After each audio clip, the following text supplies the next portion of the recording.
குத்தி மூடுவேன்.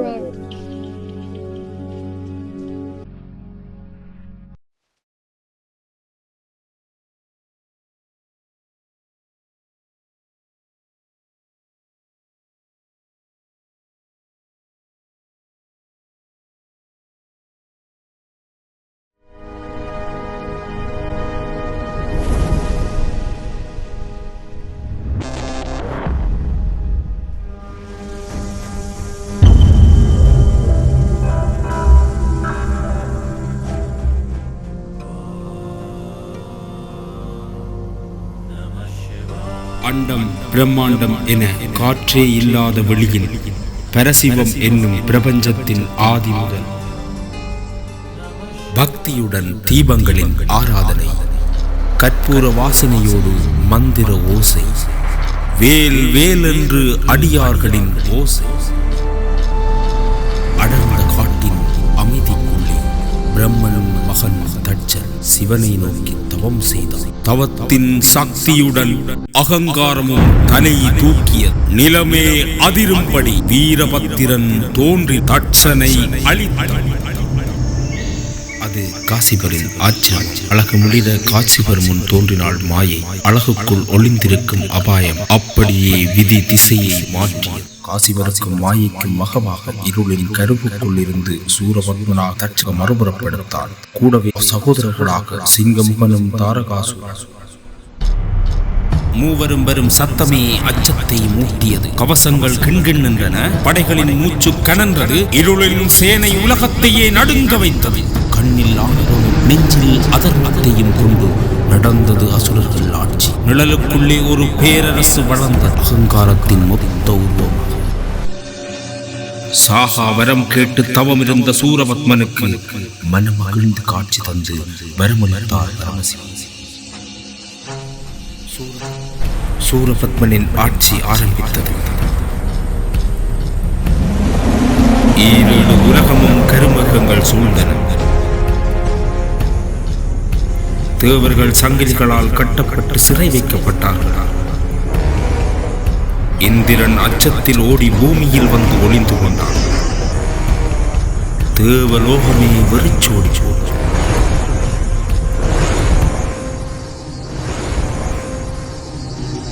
கண்ணீருடன் தேவர்கள் சிவனிடம் முறையிட்டார். சிவனின் கருணை மனம் தேவர்களை காக்க வரமளித்தது. முருக அவதாரம் தோன்றும் நேரம் நேரமையது.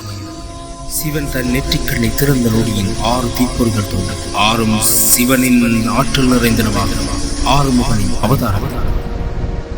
சரவண பொய்கையில் 6 தாமரைகளிலும் சேர்ந்த 6 தீப்பொறிகளும் தெய்வாம்சம் நிறைந்த 6 குழந்தைகளாக அழகாக தோன்றின. அதர்மத்தை அழிக்க ஓர் தெய்வீக அவதாரம்.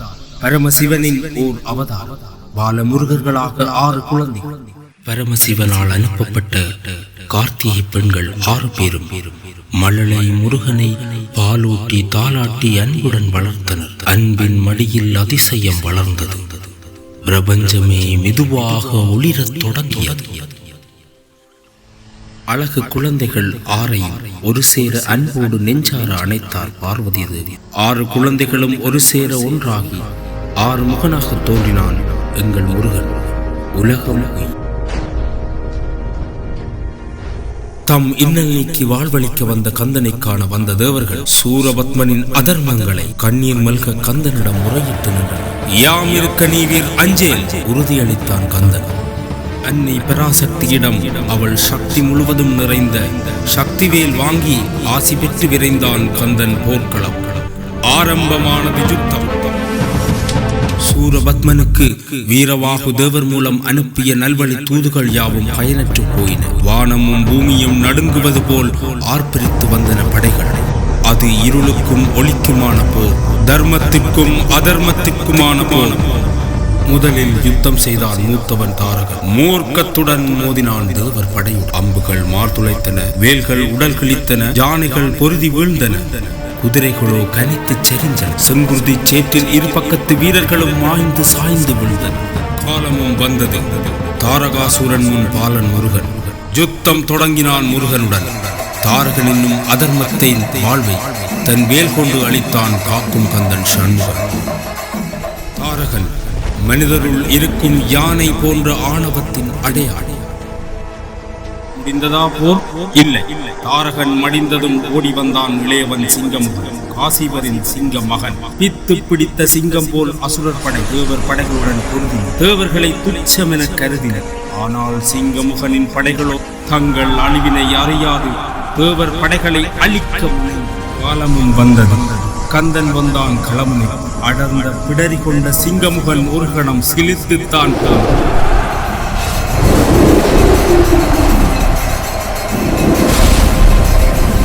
ஒரு நொடியில் தன் வேல் கொண்டு சிங்கமுகனை வதம் செய்தான். பரசிவ அவதாரம். சிங்கமுகன் மனிதருள் சீரும் சிங்கம் போன்ற கன்மத்தின் அடையாளம். தன் தம்பிகளை சங்கரித்தது பாலன் முருகன் என்றறிந்து வெகுண்டான் சூரத்தனம் மிகுந்த சூரவன். களம் விரைந்தான் கன்னத்த சினத்துடன். மாயை மகனல்லவா சூரன். மாய வேலைகள் பல செய்து கந்தன் படைகளுடன் போரிட்டளிக்க முயன்றான். ஆனால் அவன் தந்திரங்கள் யாவும் பலிக்கவில்லை. காலமும் வந்தது. முருக பாலனும் வந்தான் சூரன். தன் கண் கொண்டு கண்ணாரக் கண்டான் சூரன். தன் தம்பியரையும் அசுரர் படைகளையும் அளித்த பாலகன் இவன்தானா என வியந்து நின்றான். மதி சொல்லியது, வந்திருப்பது பரசிவ அவதாரம். மாயை உந்தியது, வந்திருப்பது வெறும் பாலகன். சண்முகனும் சூரன் செய்த தவத்தின் பயனாய் எவருக்கும் காணக்கரிய விஸ்வரூபம் காட்டி தன் கருணை முகம் கொண்டு சூரபத்மனின் மாயை விலக்க சந்தர்ப்பம் கொடுத்தார். அழிவு காலமல்லவா சூரனுக்கு. விதி வலிய, மதி மங்கிய, மூர்க்கமாய் மோதினான் முருகன். முடியவில்லை அவன். மாயங்கள் பல செய்து வடிவங்கள் பல மாறினான். மறைந்தான், ஓடி ஒளிந்தான். வழியின்றி மாமரமாய் நடுக்கடலில் மாயமானான். வீரமும் சூரமும் குன்றிய சூரவன். சூரனை வதம் செய்யும் காலம் வந்தது. ஆறு முகன் தன் வேலை ஏவினான். அண்டம் நடுங்கிட பேரொளியுடன் இறைந்து விரைந்து சென்றது சக்தி வேல். மாமரமாய் மாயையாய் நின்ற சூரனை இரு கூரென பிளந்து திரும்பி வந்தது சண்முகன் கைகள்.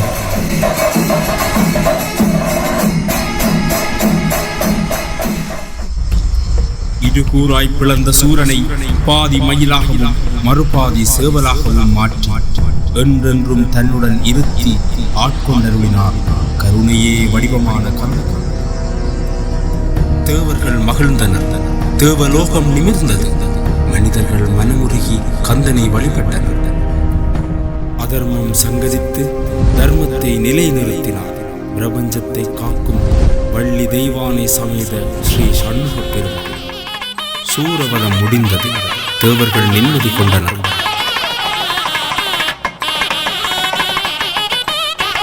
வெற்றியின் பரிசாய் தெய்வேந்திரன் தன் மகள் தெய்வானையை சண்முகனுக்கு திருமணம் செய்து கொடுத்தார்.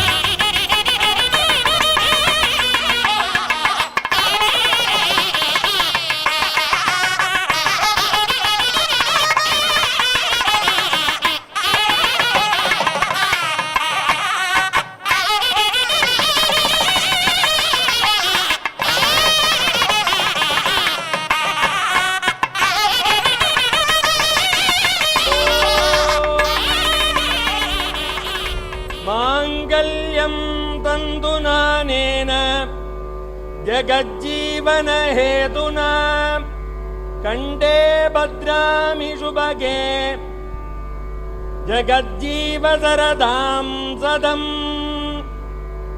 ओम देवसेना मांगल्यधारण शुभमुहूर्तो अस्तु.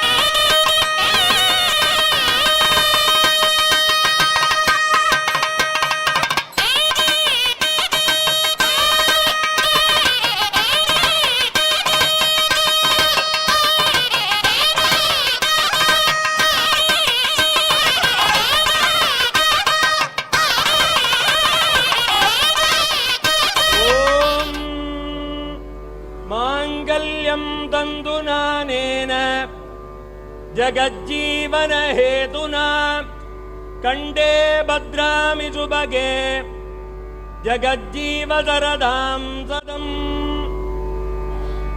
महावल्ली माङ्गल्यधारण शुभमुहूर्तोऽस्तु